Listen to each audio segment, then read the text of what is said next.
أهلا وسهلا ومرحبا بكم في فيديو جديد. المنتخب التونسي يفوز على المنتخب الليبيري 3 أهداف مقابل 0. شنو اللي صار في المباراة؟ شنو هي الاختيارات؟ سامي طرابلسي، هذا الكل مش نحكيه فيه. ما تنساوش باش تدعمونا بلايك، الاشتراك في القناة وتعليقاتكم في آخر الفيديو. هات نبداو بحراسة المرمى دحمان. محور الدفاع طالب برون، على اليمين فاليري، على اليسار مرتضى بن والناس في ظل غياب علي العابدي. بالنسبة لخط الدفاع هذاك هو الموجود.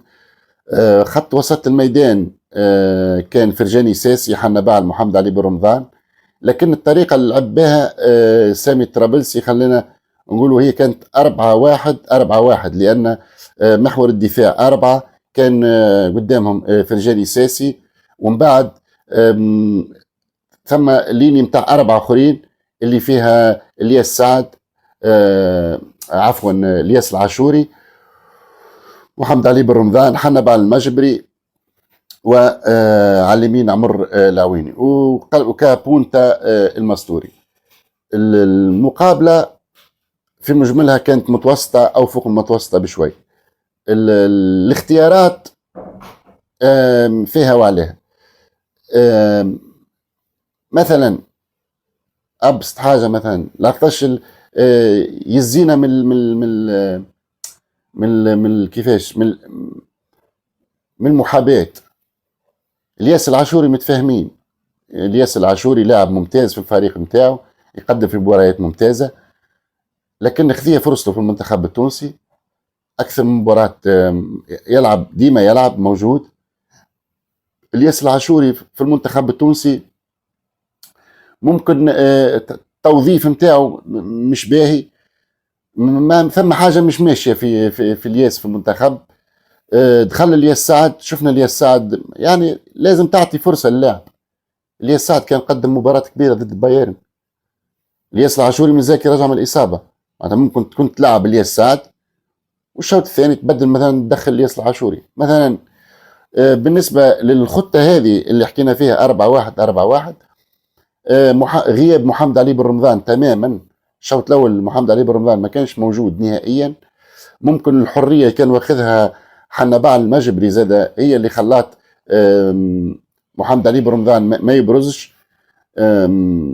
هذه كل افكار مدرب، ممكن يلعبوا من بعضهم ويعديوا مقابلات كبيره، لكن هذه الافكار نتاع المدرب. احنا نحكيو توا على الافكار نتاع المدرب كيفاش تخليه يلعب. عمر العويني خارج عن الموضوع، وعمر العويني مش المره الاولى اللي يلعب في البلاصه هذيك وما يقدم شيء. لذلك انا مرات السؤال يا اخي يا سامي طرابلسي، ما تفرجش على المنتخب قبل؟ ما حللتش؟ تتحلل في البين سبور على المنتخب التونسي. يعني جلال القادري لعب عمر العويني على الجهه هذيك، ما يقدمش اضافه. معناتها نغلطوا في نفس الغلطه، معناتها ديما نفس الغلطه تجي. معناتها انت جاي، انت كنت تحلل في المنتخب التونسي، معناتها تعرف انا الركائل القوه نتاع الملاعبيه وكل شيء. أو لا، سامي طرابلسي هو اصلا ما تفرجش، هو الملاعبيه اللي نادي لها ما تفرجش فيه. لا علي، ما معنيش نتحامل على سامي طرابلسي، لكن هذه حقائق. بالنسبه للمستوري، هذا كما عندنا المستوري، هذا كما عندنا به. تو في الشوط الثاني بعض التغييرات اللي تفرض نفسها، معناتها هي مش تغييرات معناتها تفلسف فيها سامي طرابلسي ولا خرج مدافع دخل مهاجم. محمد علي بن رمضان ما مشاش في الشوط الاول، دخل اسماعيل الغربي. الياس سعد، الياس العاشوري ما دخلش في المباراة وخلاه يلعب 80 دقيقة، ومن بعد دخل الياس سعد. وعمر العويني خرج وخلى مكانه للسليتي. خويا بصراحة الملاعبي بالحق، الملاعبي اسماعيل الغربي وقت اللي دخل تحس المنتخب التونسي تبدل كومبليتمون. يا خويا التكنيسيان وباسات صحاح وكيف بصراحة، معناتها هذه جوهرة ان شاء الله يا ربي نستحفظوا عليها. وان شاء الله مش يجي يلعب 20 دقيقة و40 دقيقة، الراجل مكور مع نيمار وميسي وفي الطنبق نتاعهم، معناتها معناتها ما باش نحكيو عليه وعلى الامكانيات نتاعو وعلى كل. دخل سليتي هكا نتاع 10 دقائق. معناتها مرات ندخلوا لاعب يلعب 20 دقيقه، نجيبوا لاعب المنتخب التونسي باش يلعب ما ينجمش يلعب ساعه. راي ثم حوايج بالحق، ثم حوايج معناتها ما كيفاش باش نفسروها. معناتها انت مدرب منتخب تنادي ملاعب ما يلعب ما يقدرش يلعب ساعه، لازم يلعب 20 دقيقه. فهمنوها معايا لهم.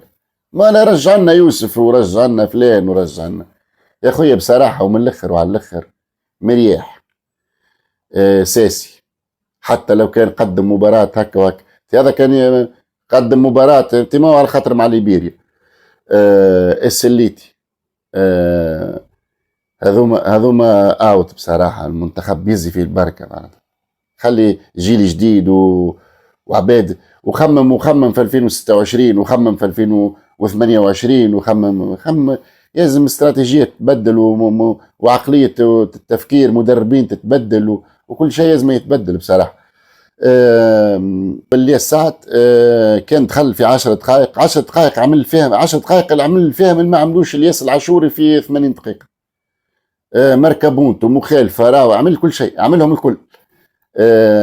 معناتها هذا المشكلة وين؟ معناتها يا مدرب اعطي حق كل لاعب حق، كل لاعب خليه ياخذ حق. اللي يستحق يلعب 50 دقيقة خليه يلعبها، واللي يستاهل يلعب 10 خليه يلعب. فهمتني؟ لذا ما يزينا من محاباة ويزينا من الواحد حتى مقارنات. معناتها ما نحبش نقارن بالملاعبية، اما لاعب يلعب في الدوري الالماني ولاعب يلعب في الدوري الدنماركي ثم فرق. معناتها راهو الدوري الالماني اقوى من الدوري الدنماركي خطوات. لذا معناتها ظلمتوه اللي السعد مظلوم في المنتخب التونسي. بالنسبة للشواط هاك وهاك دخل ما قدم حتى اضافه. ذاك علاش والله حبيت يكون لاعب الترجي التونسي المجبري موجود، على خاطر هي مقابله نتاع جوارات صغار بالحق. عرفتش مقابله سهله، هي اصلا هي مقابله سهله. صدقوني كان جاء خليل العياري البارح والمجبري والياس سعد من اول مباراه والغربي من اول مباراه كنا نعطوها 5 ليبيريا مش 3. وحتى ال3 اللي اعطيناهم لهم معناتها الناس تسمع 3 راهو ما فاهم حتى فكر من سامي الطرابلسي. على فكره ما شفناش راهو افكار ولا 3 واحد هفوه دفاعيه، الكره الثانيه ركنيه، والكره الثالثه اللي الساعد حطها وين يسكن الشتاء. معناتها شفنا بالعكس الشوط الاول ليبيريا عملت علينا ربع ساعه 4 دراج ضغطت وكورت معناتها. وبالنسبه للمنتخب الجزائري يفوز على المنتخب البوتسواني 3-1، والمنتخب الليبي يعود بفوز ثمين من انغولا بالذات هدف-0، يخلي حظوظ المنتخب الليبي ولو ضئيله لكنها مازالت قائمه. ان شاء الله ربي يوفقهم. واحنا هذاك ما عندنا في فيديو اليوم، ان شاء الله نتقابلوا في فيديو جديد.